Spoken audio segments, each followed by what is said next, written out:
Você tem medo de investir em alguma coisa? Em ações, em fundos imobiliários, em algo que você não conhece? Se você tem medo, você é perfeitamente normal. O ser humano ele foi cunhado para ter medo. Desde os tempos das cavernas, quando ele tinha que enfrentar outras tribos ou animais, ele tinha medo para se precaver dos outros, porque ele podia ser atacado a qualquer momento. Então, como que o ser humano ele começou a se proteger desse medo? Ele começou a criar ferramentas, arco e flechas, machadinhas, lanças, para se proteger dos animais, ou para lutar, ou para guerrear.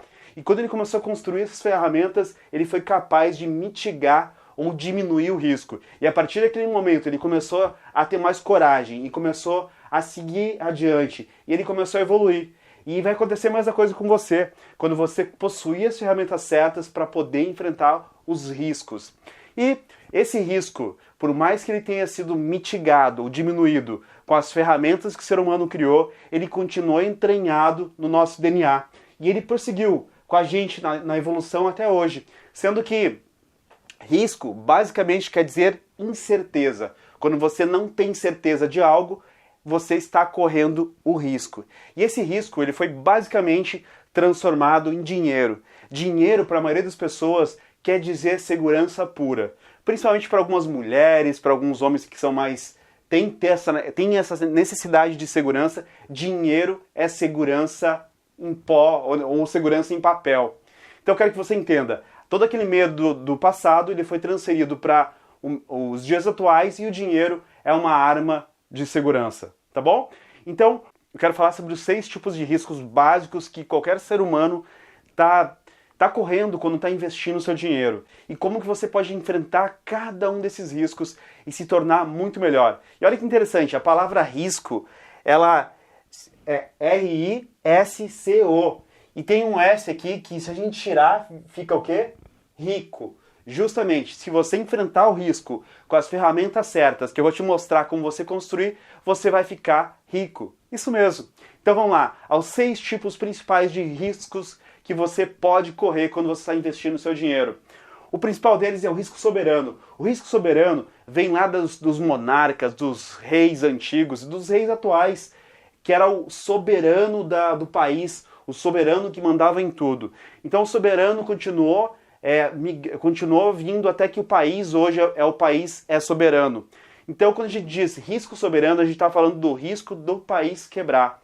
Basicamente, o título de dívida pública é o título que a gente chama de risco zero, que é aquele título que se o país quebrar, se o país que é soberano quebrar, quebra todo o resto quebra os bancos, quebra os fundos, quebra as empresas. Então o risco soberano é o principal risco. Se o país quebrar, se entrar numa moratória, como entrou a Argentina ou outros países por aí, vai quebrar todo o resto. E aí o risco é geral, aí a quebradeira é geral e a crise é infreável. Então esse é o principal risco, o risco soberano, e ele é representado pela taxa Selic, e o título público é o título considerado risco zero. Em todos os países é assim.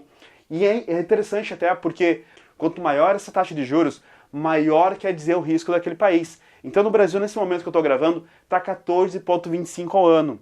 Quer dizer que é um país muito arriscado. E ele tem que remunerar os investidores externos muito bem para eles colocarem seu dinheiro aqui. Já como no Japão, por exemplo, que a taxa é 0,25, o risco de se investir naquele país é praticamente zero, assim como nos Estados Unidos. Então países desenvolvidos têm taxas básicas de juros muito baixas. E países que são arriscados têm taxas altas, basicamente como o Brasil. Então, esse é o risco soberano, o risco do país quebrar. Qual mais tipos de risco a gente tem? O risco de mercado. O risco de mercado, basicamente, é a dificuldade do ser humano de conseguir prever o quanto vai estar um título ou uma ação no futuro, por exemplo. Quanto vai estar precificada aquela ação no futuro. É essa dificuldade que o ser humano tem, essa variação de preço. Quanto vai estar essa ação, quanto vai estar esse título daqui 5 anos? Esse é o risco de mercado. E o que é o risco de mercado? Como que o risco de mercado é composto? Basicamente pela oferta e procura. O que significa? Se tiver muita oferta daquele ativo, o ativo vai estar barato. Se tiver muita procura, o ativo vai estar caro. Esse é um risco que a gente não tem muito como controlar. Tem alguns mecanismos que a gente consegue mitigar, diminuir o risco, mas é o risco de mercado, é a dificuldade de a gente prever quanto vai estar o preço no futuro. Qual mais risco nós temos? Nós temos o risco de liquidez. O que é o risco de liquidez? O risco de liquidez é você comprar um papel, uma ação hoje, por exemplo, e daqui 5 anos você querer vender e você não encontrar comprador, porque ela não tem negócios suficientes em bolsa de valores, ou porque não tem negociação, não tem comprador para aquele preço naquele momento. Eu já expliquei em outro vídeo o que é liquidez. Se você não sabe ainda, volta lá e dá uma assistida.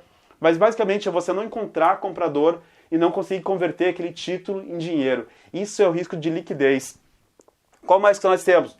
Risco de crédito. O que é o risco de crédito? O risco de crédito é você emprestar seu dinheiro para uma instituição, por exemplo, para um banco, e aquele banco não conseguir pagar você no futuro. Aquele banco quebrar. E a gente sabe que para o risco de crédito tem um fundo chamado Fundo Garantidor de Crédito que paga até 250 mil por CPF. É um seguro que se você tiver 250 mil num banco e o banco quebrar, esse fundo vai devolver esse dinheiro para você, com exceção de alguns tipos de investimentos que ele não cobre. Então o risco de crédito é o risco de você colocar o dinheiro naquela instituição, aquela instituição quebrar e não ter o dinheiro para pagar para você. Tá bom? O que mais nós temos? O risco operacional. O que é o risco operacional? Por mais que você tenha investido num fundo e aquele fundo seja muito bem gerido, tenha rotinas claras, se um operador daquele fundo ele tiver autonomia demais, ele for lá e fizer uma operação que não deveria e ocasionar um prejuízo muito grande para aquele fundo e, consequentemente, para você, isso é um risco operacional. É um risco do profissional que foi lá e fez a coisa errada. E como que se diminui isso? Se diminui isso com profissionais treinados, com regras, rotinas, checklists do gestor daquele fundo. Tá bom? Então, com isso se mitiga o risco. O que mais que nós temos? Já falei do risco soberano, do risco de mercado, o risco de liquidez, o risco de crédito, o risco operacional e nós temos o risco de reputação. O que é o risco de reputação? A gente sabe que quando você está investindo dinheiro em algum lugar, por exemplo, como já aconteceu muitas vezes, uma pessoa chegou lá, a gente tem visto muito com empresas que não são muito honestas, mas eu vou dar um exemplo aqui para você entender. Então a empresa chega lá e investe num banco, coloca lá num CDB num banco. E aí aquele banco, por algum motivo, talvez seja um banco pequeno, um banco que nem todo mundo investe lá, mas aquela empresa investiu um dinheiro lá de forma honesta, e aí aquele banco de alguma forma foi ligado a um esquema de corrupção. E aí vai para a justiça, a empresa vaza os dados dos correntistas. E aí o teu nome está lá, ou o nome da tua empresa está lá. E aí imediatamente você, mesmo que você não esteja cometendo um crime, teu nome é associado a um banco que cometeu um crime. Então isso pode acabar com a sua reputação e se você tiver uma empresa ou tiver uma imagem a manter, pode ser um sério risco para você e você pode perder muito com isso. Isso é um risco, o risco de reputação é um risco que poucas pessoas pensam a respeito, mas é um risco muito importante de você saber. Se você não sabe, um banco pequeno, por ele ser pequeno e estar competindo com tantos bancos grandes, ele tem que pagar uma taxa de juros muito maior para as pessoas, para os correntistas. Então se você vai investir num CDB, no banco pequeno, provavelmente ele vai pagar uma taxa muito maior do que no banco grande, porque ele precisa concorrer e precisa ser mais agressivo. Então, por esse risco, ele vai pagar um pouquinho mais para você. Então, se for até 250 mil reais, você está coberto pelo Fundo Garantidor de Crédito, então não tem problema. Se for mais, é bom você dividir em bancos pequenos, em outros bancos pequenos, para garantir que você receba caso um banco desses quebre, tá bom? Então, basicamente, o que eu quis explicar sobre risco? Se você tiver as ferramentas certas para diminuir os riscos, como os nossos ancestrais tinham uma lança, uma espada, uma machadinha, para se defender dos riscos, você pode construir sua coragem. E construindo sua coragem, você pode avançar cada vez mais e ser cada vez mais rico. Espero que você tenha gostado. Se você gostou desse conteúdo, compartilha com alguém que você goste e dá um joinha aí para eu saber que eu estou no caminho certo. O seu joinha patrocina o canal e o conteúdo aqui, tá bom? Muito obrigado por você estar aqui me assistindo e até o próximo vídeo!